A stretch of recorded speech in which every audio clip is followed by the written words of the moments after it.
welcome once again to another edition of Quoth the Raven, Lewis Bright Raven. I'm your host, Lewis Bright Raven, 33 years old in comics, science fiction, fantasy, horror, and role-playing games.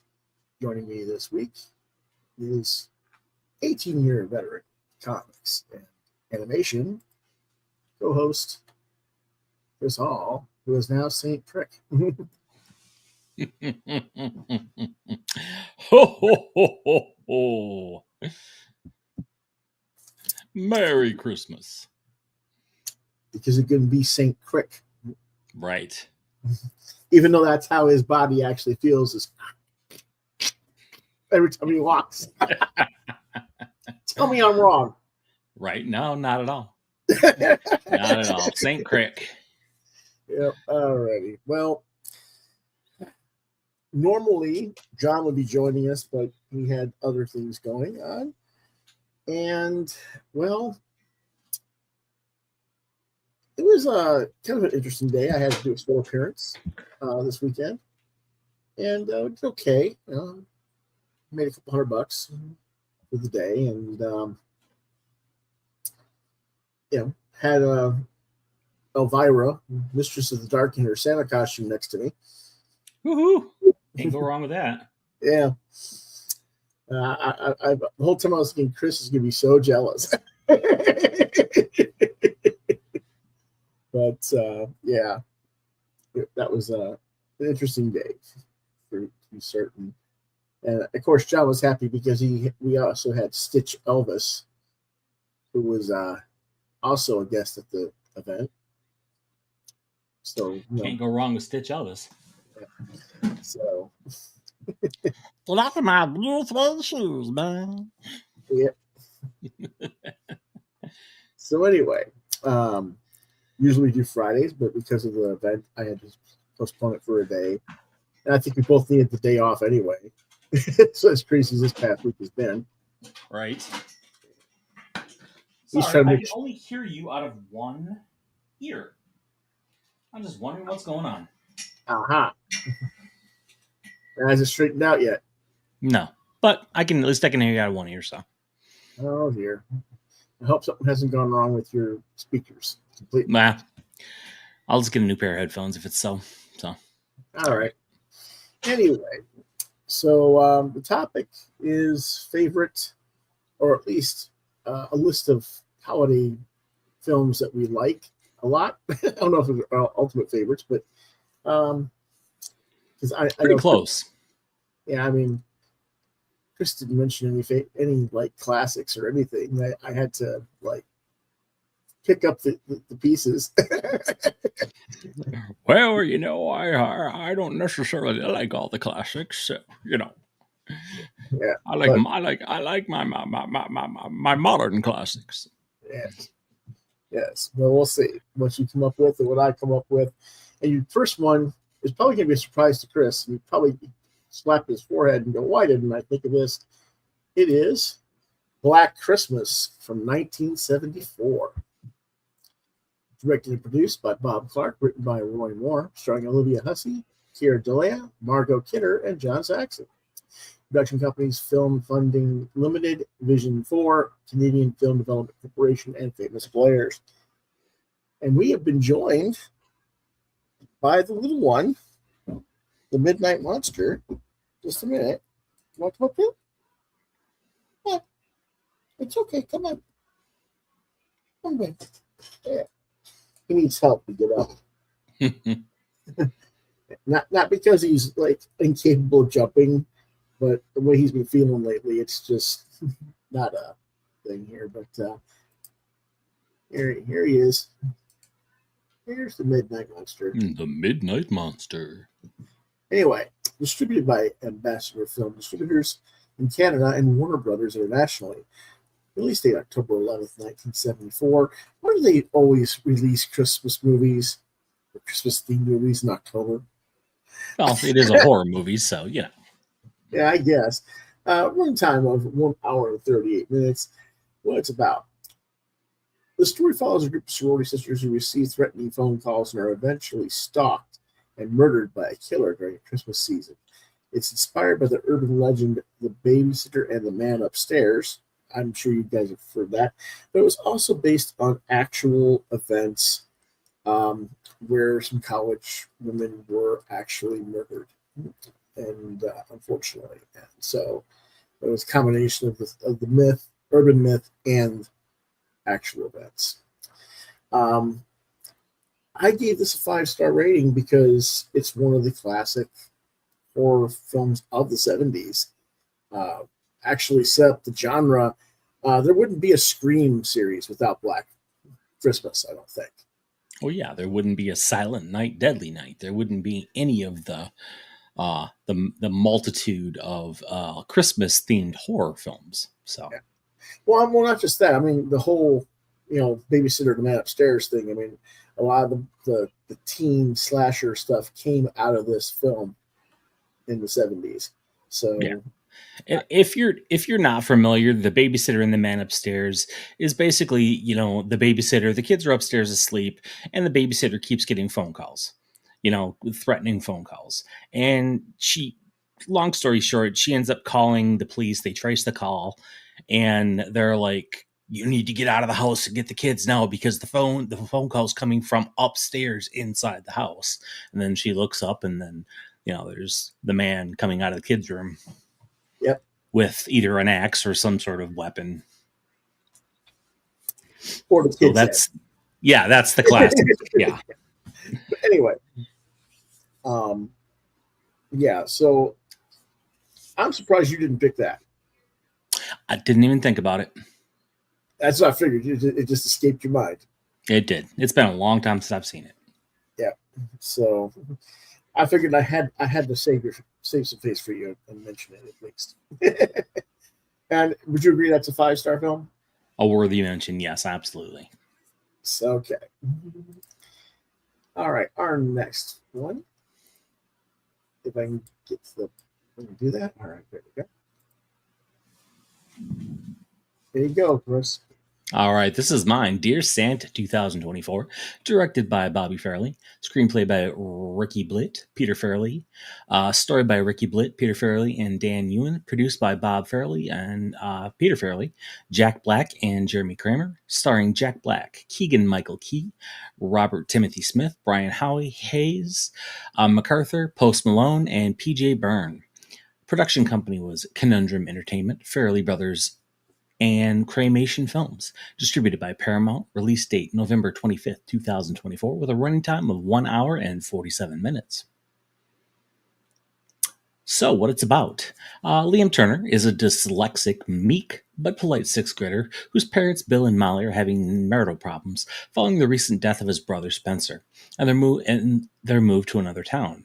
Adding to the problem is that Liam is too insecure to properly introduce his new friend Gibby to his parents and keeps embarrassing himself over his schoolmate and crush, Emma, who is the only one in his class to defend him for his specific learning disorder. To hope for things to get better, Liam writes his Christmas wish list and mails it out, but accidentally misspells Santa as Satan. The letter's recipient appears next, right in Liam's room. Though confused by his visitor's appearance and mannerisms, Liam still believes he is Santa. Satan decides to play along and offers to grant Liam 3 wishes.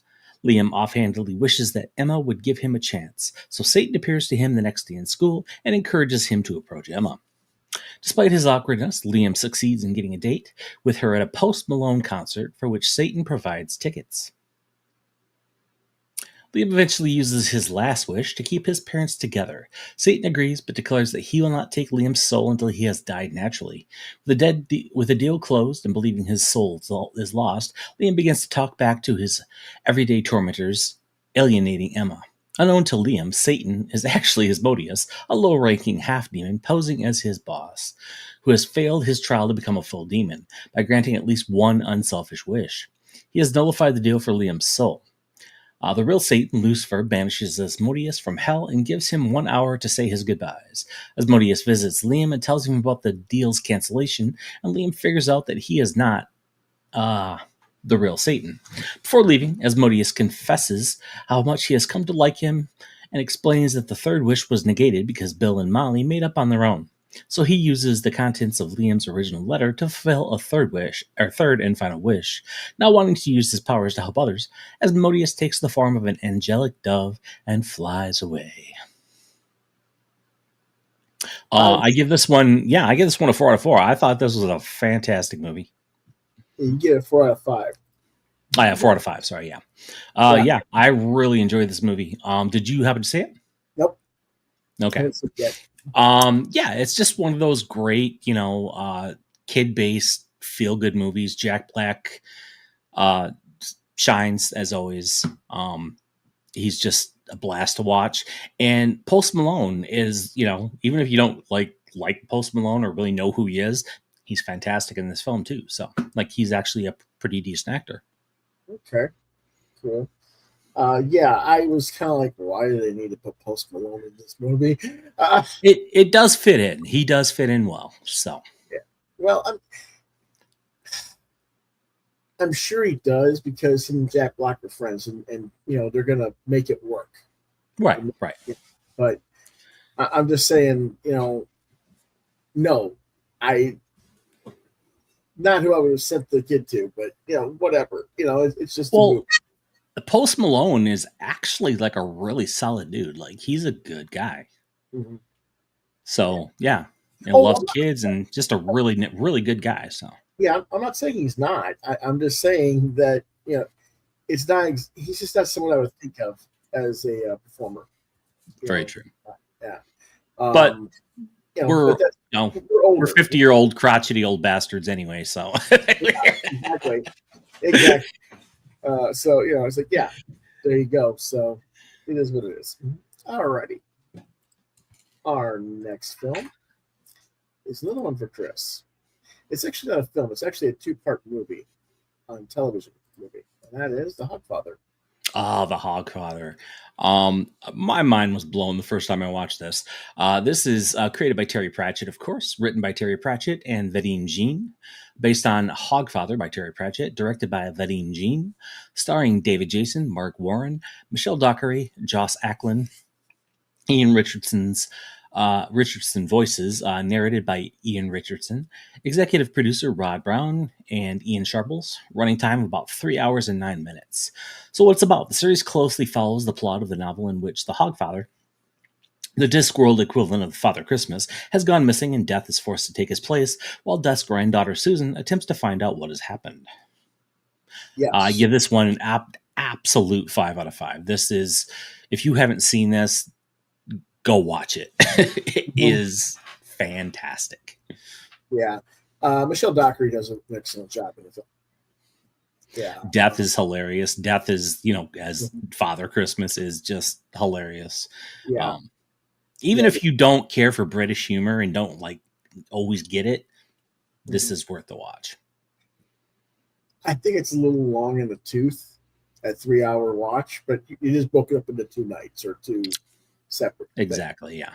Yeah. But I found I don't disagree with you. It's a top level film.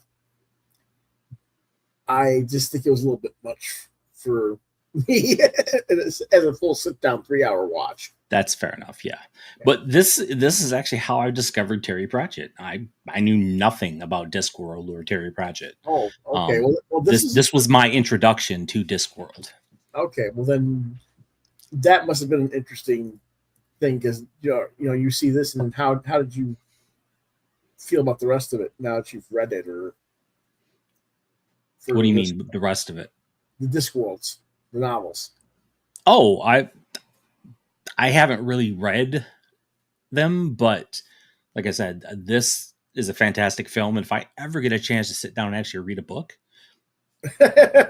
it will definitely be Terry Pratchett. Are you kidding me? I don't even have time to look at the pictures of the comic book. You expect me to read? That's about it too, man. But yeah, I just love the whole. I love the whole mythology. The elephants flying through space, holding up the day. Yeah, it's great stuff. Yeah. Okay. And Terry Pratchett's wit is just sharp as a tack. Right. Okay. Our next film is another one for Chris. Mhm. All right, this is the classic Home Alone, 1990, directed by Chris Columbus, written and produced by John Hughes, starring Macaulay Culkin, Joe Pesci, Daniel Stern, John Hurd, and Catherine O'Hara. Production company 20th Century Fox and Hughes Entertainment. Distributed by 20th Century Fox. Release date November 16th, 1990, with a running time of about 1 hour and 43 minutes. And if you don't know what it's about, the McAllister family prepares to spend Christmas in Paris, gathering at Kate and Peter's home in Winnetka. Winnetka? Okay. A Chicago suburb. On the night before the departure, Kate and Peter's youngest son, Kevin, is ridiculed by his siblings and cousins due to his immaturity. Kevin inadvertently ruins the family dinner after a scuffle with his older brother Buzz, resulting in Kate sending him up to the attic. Frustrated with Kate for allowing the rest of the family to pick on him, Kevin wishes that his entire family would disappear. During the night, heavy winds create a power outage, disabling the alarm clocks and causing the family to oversleep. In the confusion and rush to get to the airport, Kevin is accidentally left behind. With family gone. I always thought flipping his thing, you know?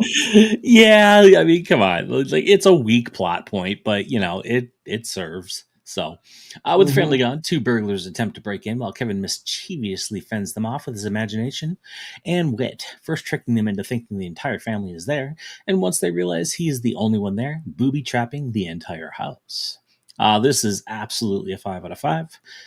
This is as much a Christmas classic as uh, the one with Jimmy Stewart. It's a Wonderful Life. Yeah. This is just as much, or A Miracle on 34th Street. This is right up there. So okay.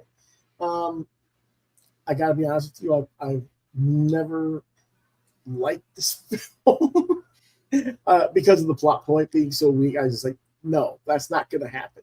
You know, I never really, I couldn't get into it. Now, that isn't to say it's not hilarious. It is a hilarious movie. Hawkins shines in the film. It made him a international box office sensation, child star that he's never really ever come out of the shadow of, unfortunately. Well, yeah, and because of this series, he doesn't have to work. Like, he can pick and choose his projects. That's why he's not in as much stuff as you would think like a normal actor would be, because he doesn't have to. Right. But anyway, I actually had more fun with the credit card commercial where O'Hara goes, Kevin, when she's looking for the black comedian, Kevin, whatever his name is. Kevin Hart. Yeah, Kevin Hart. Thank you. That was actually more amusing to me than her character in the movie, in a way. I always just felt like, how could you not notice, not just one of your children, but basically your youngest child. Mm-hmm. And you now left the country and nobody ever noticed the whole time. It's like, yeah. And I know, like, you have a really hard time if things don't make sense, like complete sense. Yeah. It would have been fine if they, done something really, like, said, well, I want to go. Fine, don't go. I'll send you a babysitter, and the babysitter show up. Right. That's simple. That's how simple a fix that could have been. Like, don't tell mom the babysitter's dead, or something. Yeah. But if you are interested in what Macaulay Culkin is doing nowadays, there's a show on YouTube. It's called Final Meal. Mm-hmm. And I don't know if you've watched it or is aware of it. And I've seen an ad for it.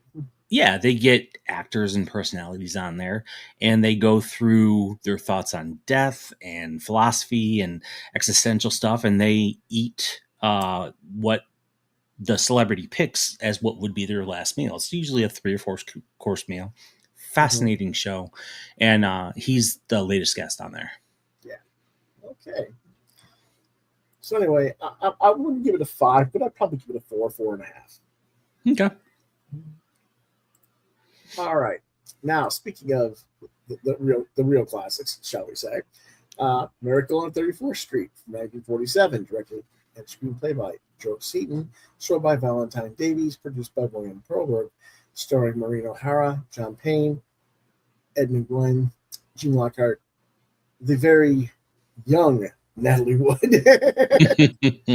Porter Hall, William Frawley, Jerome Collin, and Philip Tongue.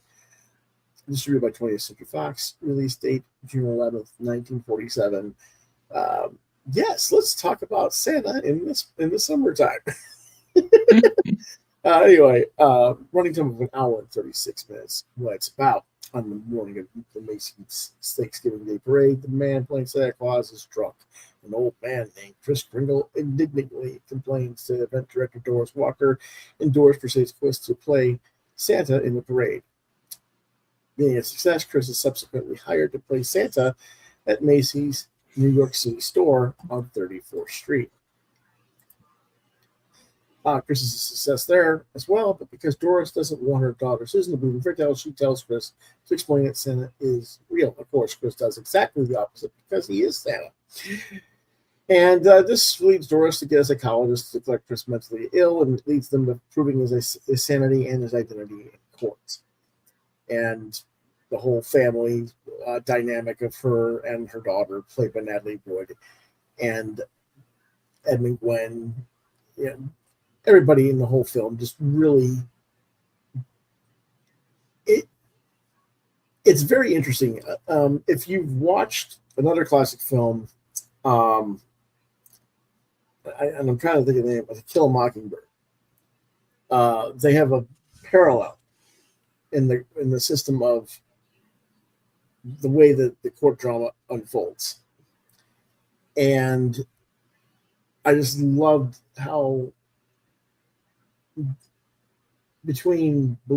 how our society's beliefs shape our perceptions and deny us the truth of things about a great many things. And when you have someone who's innocent and doesn't have those perceptions, how the truth can shine through. And that's why I like this film as much as I do. Yes, here we are in almost 80 years later. It feels maybe a little bit antiquated today. But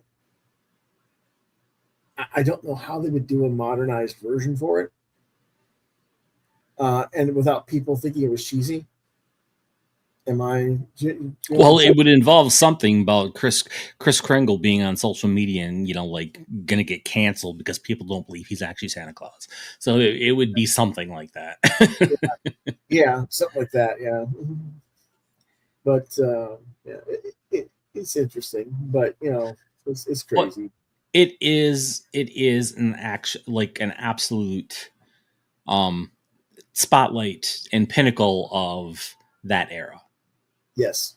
Of cinema and the whole just simplistic, charming,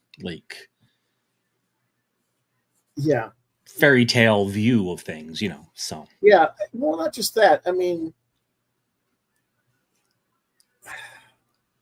there are definite, legitimate questions and conflicts going on in the story. Right. But they're all resolved somewhat maybe contrived a little bit because Chris is who he is and he's performing his magic throughout the film, so to speak. But at the same time, there's nothing in the film that happens that is completely impossible. Very true. It's just happy coincidences or things that are like, oh, that made sense. I see your point. Type thing. Whereas today, if we did that, they would try to just hammer the coincidences over the head of the audience, and wink, wink, nudge, nudge, and no, you need to be a little more earnest with this kind of a story.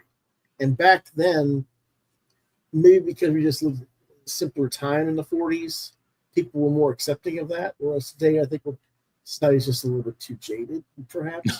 Very much so. But I would prefer sometimes, especially this time of year, if you're gonna wear green, don't be jade. Right. Yeah. Well, in today's society, man, there's kids that are like jaded and bitter by the age of 12. So, Um, I think a lot of us are jaded and bitter by the age of 12 just because of other things. But well, I mean, even in the 80s, it was a better time. So, all right, our next film is The Polar Express from 2004, directed and screenplay by Robert Zemeckis, with screenplay also by William Broyles Jr., based on The Polar Express, book by Chris Van Allsburg, produced by Steve Starkey, Robert Zemeckis, Gary Getzman, and William Tietler. Starring Tom Hanks, Josh Hutcherson, Nona Gay, Peter Scolari, Michael Jeter, and what it's about. On Christmas Eve in Grand Rapids, Michigan, the Polar Express, a magical train bound for the North Pole, stops outside the house of a young boy who's beginning to question his belief in Santa Claus. The boy boards the train after being invited by the conductor, befriending a spirited girl and a know-it-all boy in the passenger car. The train stops to pick up a lonely boy named Billy, whom the hero boy saves from the train's departure. Saves from missing the train's departure by pulling the emergency brake. Billy chooses to sit alone in the observation car.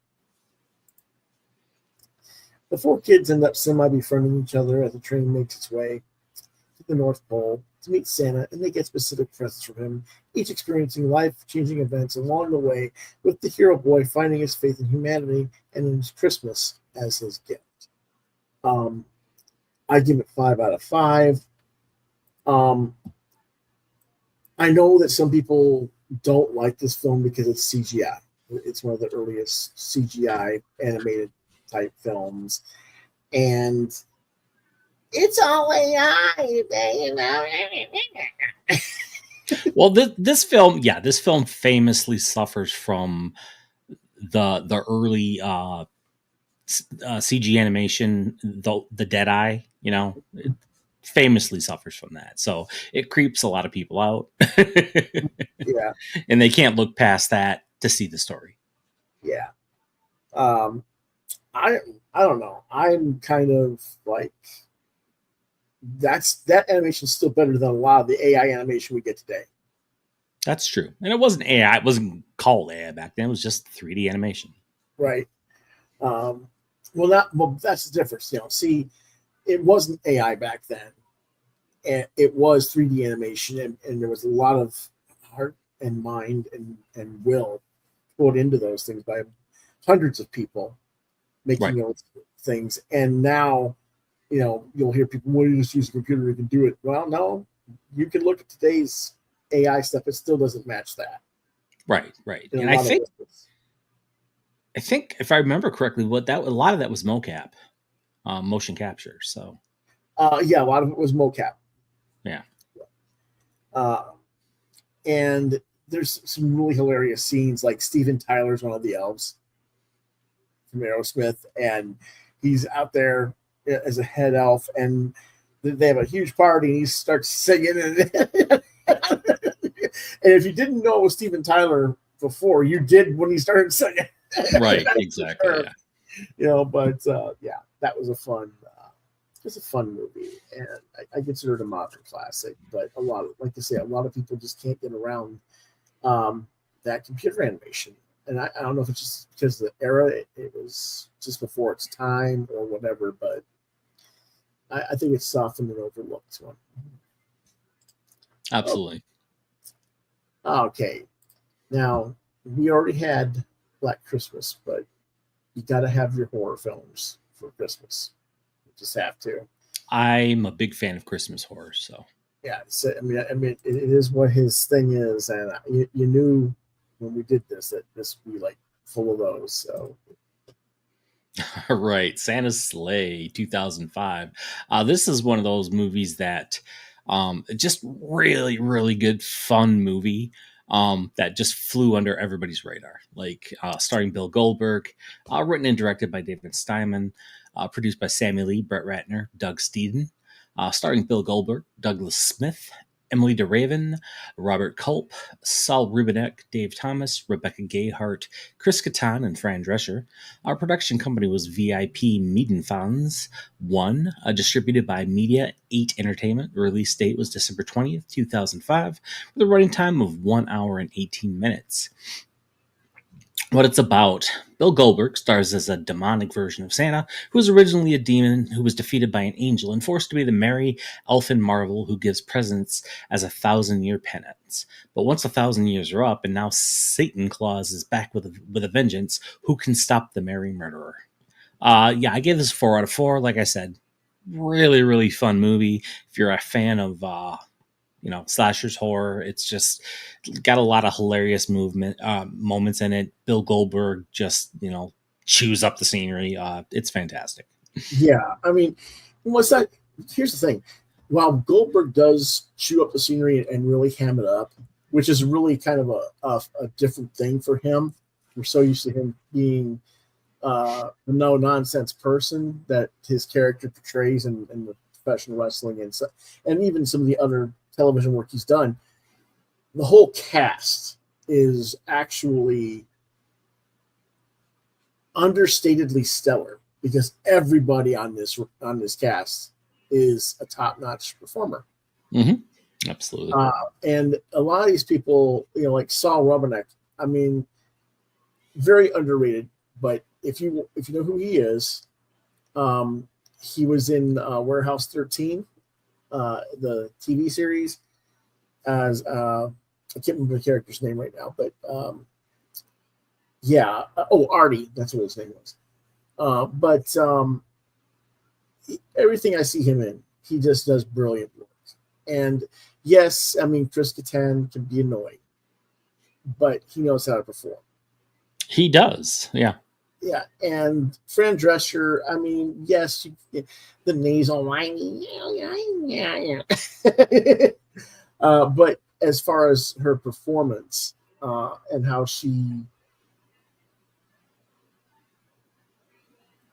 there's a spiritedness to her that's not just the nanny. Yeah, and she knows how to play to the camera too, so. Yeah, so I mean, it's just a really good cast, and of course, Emily DeRaven, excellent work for her. The whole thing is just a really nice film. Again, you give a 4 out of 5. I didn't put all the stars in; I just said 4. But it's actually out of 5. But I thought it was a little bit too silly in a way, but it's supposed to be. Exactly. It's supposed to be ridiculous. Yeah. Yeah, it is. But you give it a 4. I'd probably give it a 3 3/4, maybe. 3.5 3/4. I'm not really. I mean, he chews the scenery, but I'm just not a big fan of Bill as an actor. Okay, fair enough. And that could be because I'm so used to him playing the one-dimensional, badass as a wrestler, right? That he just falls flat a little bit for me whenever he tries anything else. It's almost like he's over acting. Does that make sense? Yes. Okay.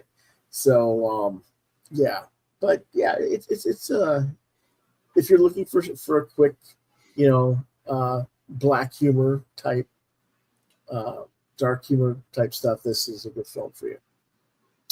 Alrighty, our next film is one we both agreed on, and that is. You want me to read it? Yes.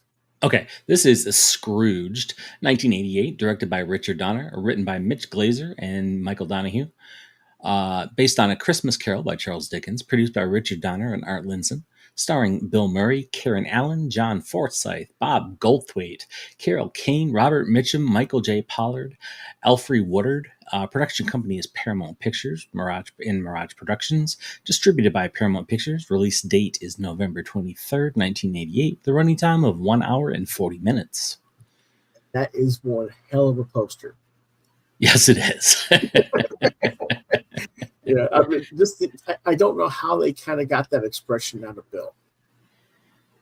Yeah, I don't know if it was. Yeah, I'm not sure, but yeah, that is one hell of a poster. Yeah. All right, what it's about. On December 23rd, Frank Cross, the ruthless and cynical president of IBC Television, is preoccupied with ensuring the success of his extravagant live broadcast of A Christmas Carol scheduled for Christmas Eve. He launches a violent, fear-mongering advertisement for the show and fires Meeky executive Elliot Loudermilk for questioning its content. That night, Frank is visited by the ghost of his mentor, Lou Hayward, who died an unloved miser and regrets not performing good deeds while alive. Lou warns the terrified Frank that he will soon be visited by 3 ghosts to help him avoid the same fate. Frank's phone then mysteriously dials Claire Phillips, his ex-girlfriend. Claire visits the Frank at the office, but he is too preoccupied with production issues to give her his attention. Meanwhile, Frank's erratic behavior leads his boss, Preston Rhinelander, to assign Bryce Cummings, an ambitious acquaintance, to assist with the production. Frank deduces that Bryce wants to replace him. On Christmas Eve, Frank is visited by the ghost of Christmas Past, a chain-smoking taxi driver. The ghost takes Frank back to Christmas 1955, where a young Frank finds comfort in television shows to escape the neglect of his father, who dismisses Christmas traditions. Transported to 1968, an older Frank works through the IBC office Christmas party, but also meets and falls in love with Claire. By 1971, however, his growing selfishness, workaholism, and disregard for Claire's feelings have driven her away. Returned to the present, Frank visits Claire at the homeless shelter she runs, refusing to believe someone can be genuinely altruistic. When Claire offers to help him, Frank mocks her work and the homeless individuals she assists, including a man named Herman. He advises Claire to prioritize herself over others. The ghost of Christmas Present, a violent fairy, takes Frank to the apartment of his loyal assistant Grace. There, Frank witnesses her struggles to support her large family, including her youngest son, Calvin, who has remained mute since witnessing his father's death. Frank is then showed his brother James, who, despite celebrating Christmas with his loved ones, still misses Frank's presence after years of declined Christmas invitations and impersonal gifts. The ghost abruptly abandons Frank in a utility space under a sidewalk, with Herman's frozen corpse. Desperate to escape, Frank breaks through a boarded floor, finding himself transported to the production set minutes before broadcast. Overwhelmed, Frank retires to his office while Bryce takes over the production. Having since been left by his wife and child, the despondent and armed Elliot arrives to kill Frank, who flees into an elevator where he is met by the Grim Reaper-like ghost of Christmas future. The ghost transports Frank to a bleak future. Calvin has been institutionalized, and Claire, having followed Frank's advice, is now a vain and selfish socialite. Frank is shown his own cremation ceremony, attended only by James and his wife. A terrified Frank suddenly finds himself inside the coffin as it is consumed by flames, only to be jolted back to the elevator face to face with Elliot. Having experienced a profound transformation, Frank jubilantly rehires Elliot with a pay increase. With Elliot's help, he takes over the production set, restrains Bryce, and interrupts the live broadcast to share his newfound appreciation for life and his belief that it is never too late to change. Frank publicly apologizes to Grace, James, and the cast and crew for his past behavior and delivers a heartfelt plea to Claire. Watching the broadcast, Claire is moved and rushes to the network with help from the ghost of Christmas Past. As they reunite, Calvin, inspired by Frank's words, speaks for the first time, saying, God bless us, everyone." Frank leads the crew and audience in singing Put a Little Love in Your Heart, as the ghost of Christmas Past, Present, Future, Lou, and Herman look on with approval. This is a 100% 5 out of 5. Yeah. Just a crazy ride the whole way through. Laugh out loud. Yeah. Who was funnier? The ghost of Christmas Past as the taxi driver, or Carol Kane as the ghost of Christmas Present? I loved Carol Kane. She was fantastic in this movie. Oh my God. I mean, just to watch that scene alone is so freaking amazing for the physical comedy. Yeah. And not to detract. I mean, as good as Kane is, she has to have someone who can take it and give it back in so, it's just so. That to me is like one of her defining performances in her career. Yes. Absolutely. And I mean, every time I see her, that's the character I first think of, no matter what other role she's playing. That's what I think of is that character. Right. And she's done some fantastic roles, Oh but God, this one, just stands out. yeah. I mean, it's like how the brilliance of Zemeckis to figure out that, and her brilliance to come up with that, because yes, Zemeckis wrote a lot of that physical comedy into the character, Mm-hmm. but for her to be able to interpret it in the way that she does, I mean, it's just if you have not seen Scrooged, and I can understand why someone might not have, because there are so many Christmas Carol versions of that, and this is actually really not Christmas Carol, even though there's similar tracks and it's based loosely on it. There's a lot of stuff that goes on that really hasn't got anything to do with what Ebenezer Scrooge went through. Right. I mean, this is not just about a person being selfish. This is a person that's, Scrooge didn't sit there and tell people, who cares about the homeless? And you're wasting your time helping the homeless. He was more of a miserly who just didn't pay attention to it. This guy is actually, a lost soul of sorts. And he has to be guided back to light, and Karen Allen in this. I mean, this is probably this and Marion from Raiders of the Lost Ark are probably her major two films, and maybe Starman as well. But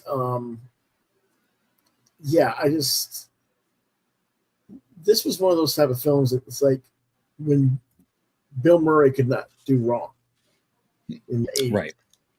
mean, and my personal opinion, like, this is like, there never needs to be any sort of version of A Christmas Carol, because this one just did it. It did it all. Like, this is like the penultimate version of that story. It would be interesting of a sort to see a remake of this with a different actor, to see how it would be interpreted. Maybe Who would play Murray? That's the thing. How do you match what Bill did in this, and how do you match what not just Carol King? I can't think of who plays the taxi driver. I can't either, but But I mean, he was amazing in that too. I mean, it's a different kind of humor, but I mean, oh Lord, I mean, anytime you get into a taxi, and it's like that gives you a whole new perspective. Right. And Bill Murray played the role with such, like, he was crazy. Like, he was still crazy Bill Murray, but he played it with such, like, gravitas, in my opinion. He just completely absorbed it, nailed that off. Huh? Michael Keaton could have pulled it off. Yeah, he could have. Yeah, Michael Keaton is another one of those once in a lifetime actors. Robin Williams would have been able to do it. I could see Robin Williams more as, the taxi driver. Yeah, I could see him in that role too. But I'm saying, I mean, if they had cast him in that film, I think it'd been just successful. Right. But I think it wouldn't have been as effective, because Robin always played those crazy esoteric characters. Whereas, and not that Murray doesn't, but I mean, there's a quiet subtlety to Robin. Yes. And that's not there for Bill. And Bill is, I mean, not at that time in his career. Let's put it this way: an older Bill Murray, when he kind of wound down and got off the drugs himself, and some of the more recent stuff he's done, if that Bill Murray could be like Robin Williams, I think. But anyway, just really great film. that we're talking about. And of course, well, we have to go with one final classic, and that's White Christmas from 1954, written by Michael Curtis, written by Norman Krasna, Norman Panama, and Melvin Frank, produced by Robert Emmett Dolan, starring Bing Crosby, Danny Kaye, Rosemary Clooney, Vera Ellen, and Dean Jagger. Production company Paramount Pictures, distributed by Paramount Pictures, released October 14th, 1954. Like I said, they released those Christmas films in October. It's about 2 hours running time. And what's about? Bob Wallace and Phil Davis, two everybody's become a top-notch musical comedy team after the war and are now the toast of Broadway. Along the road in Florida, they started becoming involved with two aspiring singers, a sister act of Betty and Judy, played by Clooney and Vera Ellen. Despite some romantic complications between the couples, everything ends on a happy note when Christmas Eve brings rave reviews for their show and some much-needed snowfall. I could go into the whole convoluted story, because it is a very convoluted story with the who's dating whom and who's got the missed opportunity and who's misunderstanding what's actually going on and now mad at the other and whatever. But if you just take it as what it's meant to be, it's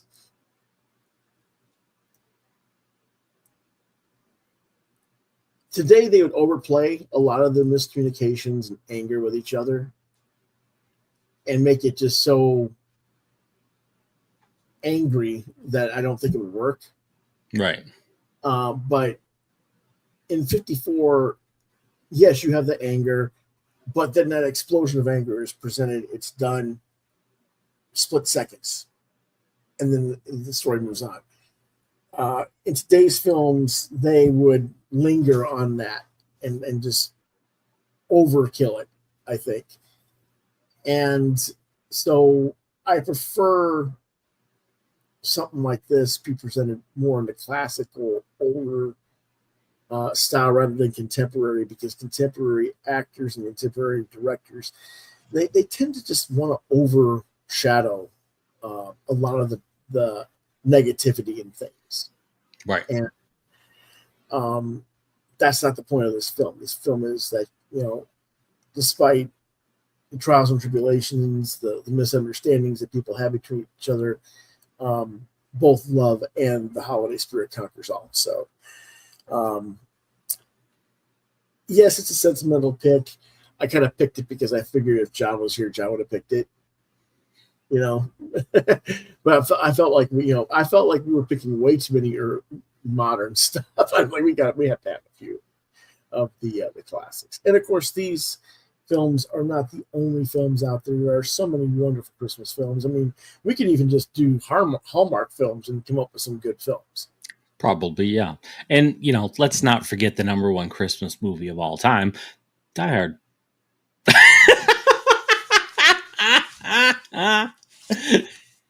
Also known as the 12 Stories of Falling for Hans. Hans Gruber. Yeah. Oh. And you kind of think about it, and Alan Rickman's brilliance in that film. And then what he goes on to do later on in his career, he would have never had the opportunity without that film. So we do owe that film for Alan Rickman's brilliance afterwards, because I don't know, he wasn't known then, Right. That film really put him on the map. So it did, yeah. And I'm a big Alan Rickman fan. I love Alan Rickman. So yeah, even in not so great movies, he elevates the films. Robin Hood, Prince of Thieves. That's exactly the one I was thinking of.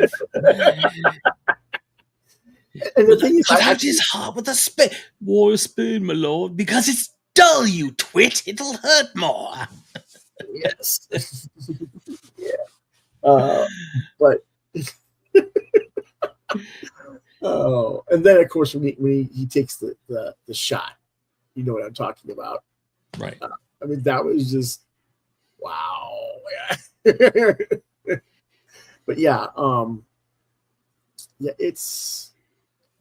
I remember people trashing that film, and I thought it was a decent film. So yeah, I did too. I was like, why are people trashing this film? I mean, okay, so Costner's not a great actor. We know that. well, yeah, the least British Robin Hood of any Robin Hood that's ever existed. Yeah. Yeah. As Carrie Elwes would say, unlike other Robin Hood actors, I can speak with a British accent. Yes. Well, I mean, is there any accent that he can really do? Because Costner or Elwes? Costner. Oh no, he's just like straight up, yeah. Yeah, I mean, I don't care what film it is. If there's, I'm playing, Southern Louisiana guy in New Orleans as a naval officer, and it's like, where's your accent? Yeah, or I'm now, guy out in Wyoming in the 1800s. Mm-hmm. Yeah. And I'm dealing with Indians, and I'm like, yeah, you can't think of anything that would work at all. The thing is, he does have some amazing films in his career. I mean, well, yeah, and but it is what it is. But anyway, he kind of plays the same character in every movie, so no, not quite, but yeah, I mean, there's a big difference between him playing Bull Durham, right, and playing Field of Dreams. I suppose. Even though they're kind of the same film in a way. But anyway, those are our films for tonight. And again, we just kind of picked some random ones. I think we tried to represent modern and historically accurate classics, and there's so many more that we could name. We could literally be here until next year naming quality Christmas movies, I think. But these actually were my favorite Christmas movies. So, I mean, these weren't random. I really enjoy all these movies. Yeah. I enjoy all the ones too. I guess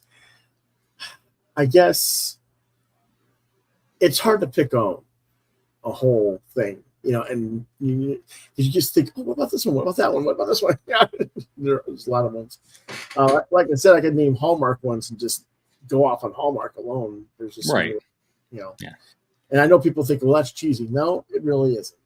There's just some really nice, well done films in some cases. So anyway, it's holiday weekend. Christmas is right around the corner. What's your plans? Well, we have to finish decorating the house. I think we're gonna have Christmas dinner. We're gonna have some family over for Christmas dinner.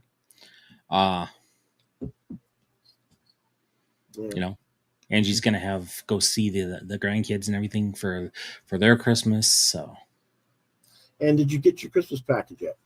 Not yet. Well, I hope it gets there soon. Fingers crossed. But yeah. But anyway, we haven't finished our Christmas decorating either. I don't know if we're even going to. I haven't talked to my dad about it. We've got the outdoor decorations, and I guess that's what kind of matters in a way. Right. But I don't know. I know on Christmas Eve day, I have to take the cat to get his treatment again. Fun. Yeah. And I'm supposed to try and get to the comic shop early because they close early on Christmas Eve day. But I don't know if I can do both at the same time, but I'm going to try. But other than that, there is no manga next week. There will be a Christmas Eve day, I suppose, or Christmas Eve night comics review to catch up because we're just behind on that. But it'll be just me. So if you're bored and you don't want to watch like football games or something, I'll be here. But most people will be, I'm sure, will be having plenty to do on Christmas Eve. So, yeah. But yeah, it's one of those things. So, Yep. and then after Christmas holidays, we'll have one episode of the best of the year. We'll pick our best comics our favorite comics of the year that we reviewed, and then season 6 will begin. Probably, I don't know. We have to figure out the new opening still, and I've just been so busy with so many other things that I just haven't had time to sit down and figure out what all I want to do with it. And I have to draw the characters and have Chris work on them and stuff. It's gonna be busy. So It is, but a lot of options. So yeah, but when we're ready for season 6, we're gonna do a little bit of, or not a little bit, but a lot more of the pre-recorded type episodes that are shorter for reviews, and we're going to start doing a lot more of our conversations with creators and conversations about different topics. We'll have David Campiti back on to talk about the elephant in the room that is AI. Every time that people are used, I mean, Andy Smith just recently used AI to show how the computer animated his own artwork. He did, and people were having a conniption fit. It's like, no, he didn't. He used it on his own art. mm-hmm. Exactly. Yeah. I mean, but people are going to bitch to hear themselves bitch, unfortunately. So. Eventually we're going to get to the point where people aren't treating it like Frankenstein, bringing out the pitchforks and the torches every time someone says the word AI. So we'll get there eventually. Yeah. But they're like, well, it's taking away jobs. It's taking away jobs. Is it? Well, in some part, yes. Which I would probably need to do a whole episode on this. Yeah. That's what I'm saying. We that's one thing we will do a whole episode on. But my point is, you as an animator have had to go deep dive into this. Yes. And so, yes, it takes away certain things, but at the same time, it doesn't, because you still need to have that traditional stuff in order to make AI work. Exactly. Yeah. Yeah. You can't just go in there, push a button, and expect it to be, fantastic. No, it still takes a lot of hours. It takes a lot of hours. It takes a lot of understanding the programs. It takes an understanding still of composition and basic, not basic, but the skill sets that still takes a professional animator or a professional illustrator still has to come into play. Otherwise, it doesn't work. Right. Exactly. It's just another tool, and I think what the main thing is, people don't want the tool to be abused. And well, every tool gets abused. Well, yeah, and all they've heard is it steals work and it takes away jobs. Well, yeah, on the large scale, yeah, there's companies out there that are using it to save a buck and not have to hire traditional artists. Right. That is the problem. Right. The little guy using it to make a little animation that he's going to put up on Facebook, or whatever the little guy's using it for, that's not the problem. It's the big corporations. Yeah. So anyway, we'll get into that at a much longer scale and with some actual research and explain the processes and stuff like that early next year, after Chris has had a little more time to prep something. And we'll be talking about the bankruptcy for Diamond. They want us to talk about the Chapter 7 now and the differences, and what that actually means for people who still have their books in limbo, right, and stuff like that. So we'll get into that hopefully right away. But like I said, I still have to basically work the next week and a half trying to get ready for the new opening for the new season and stuff. So, okay, folks, we wish you guys a great rest of your weekend and stay safe out there in the madhouse that is Christmas shopping, Right.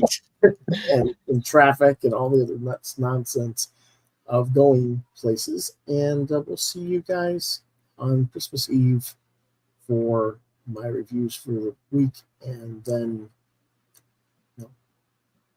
after that for our end of the year story. All right, folks, have a good one. And if you we missed one. I didn't realize we missed one. Oh. Yes. And how could we even talked about it at the very beginning of the film or beginning of the episode. Oh yeah, It's a Wonderful Life.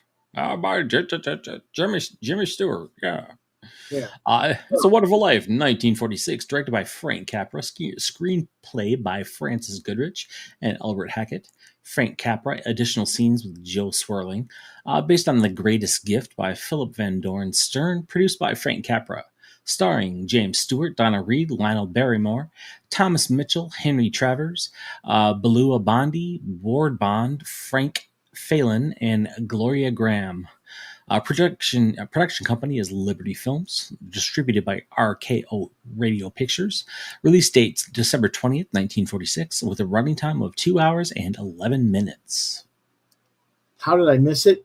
Because somehow we got a black screen between the two. It happens. Yeah. Anyway, Christmas Eve, 45, Bedford Falls, New York. George Bailey contemplates suicide, prayers to his family and friends reach heaven, where guardian angel second-class Clarence Oddbody is assigned to save George in order to earn his wings. And, of course, Clarence does the Christmas Carol past, present, future, and shows the good times and the bad, and ultimately shows George the good he's done in the world and how it would have been worse and much lesser of a world without him in it. And George realizes the value of the things he's had and does have in his life, and Clarence earns his wings. And of course, it is a 5 out of 5.